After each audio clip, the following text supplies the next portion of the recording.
পুলিশের সাবেক আইজি বেনজির আহমেদের সম্পদ জব্দ করা নিয়ে আদালতের সিদ্ধান্তের প্রতি ইঙ্গিত করে আওয়ামী লীগ সাধারণ সম্পাদক ওবায়দুল কাদের বলেছেন, যত প্রভাবশালী হোক, অপরাধ করলে শাস্তি পেতেই হবে। বঙ্গবন্ধু এভিনিউতে সংবাদ সম্মেলনে তিনি বলেন, আওয়ামী লীগ সরকারের আমলে কোনো নিরীহ মানুষ হয়রানির শিকার হয়নি। সৌমিত্র মজুমদারের প্রতিবেদন।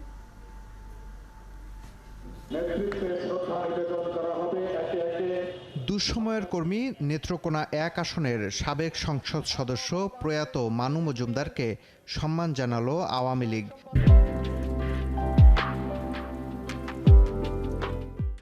গেল মঙ্গলবার ভারতের একটি হাসপাতালে মারা যাওয়া মানু মজুমদারের কফিনে প্রথমে প্রধানমন্ত্রী ও পরে আওয়ামী লীগের পক্ষ থেকে শ্রদ্ধা জানান দলটির কেন্দ্রীয় নেতারা। একদিন আগে সাবেক পুলিশ প্রধান বেনজির আহমেদের সম্পত্তি বাজেয়াপ্তের নির্দেশ দিয়েছেন আদালত।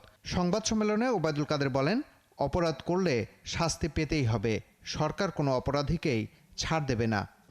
ব্যক্তি অপরাধ করতে পারে, অপকর্ম করতে পারে, প্রশ্ন হচ্ছে সরকার তাকে প্রোটেকশন দিচ্ছে কিনা। আমরা সেটা শেখ হাসিনা আমাদের প্রধানমন্ত্রী, তিনি এ ব্যাপারে জিরো টলারেন্স।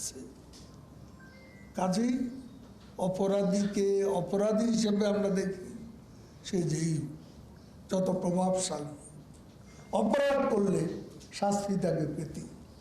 আওয়ামী লীগ সরকারের সময় সাধারণ মানুষ হয়রানির শিকার হচ্ছে বিএনপি মহাসচিবের এমন অভিযোগকে নাকচ করে দেন আওয়ামী লীগ সাধারণ সম্পাদক। দাবি করেন, যারা হত্যাকাণ্ড বা সন্ত্রাসের সাথে জড়িত তাদেরই আটক করা হয়েছে।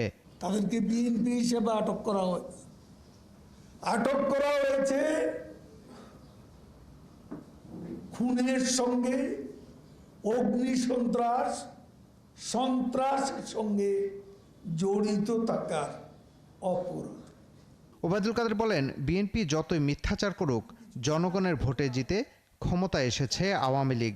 সেজন্য বিশ্ব নেতারাও প্রধানমন্ত্রীর সাথে কাজ করার অঙ্গীকার করেছেন। জনগণের ভোটে আমরা নির্বাচিত হয়েছি, এটা আমাদের অ্যাচিভমেন্ট। সৌমিত্র মজুমদার, ৭১, ঢাকা।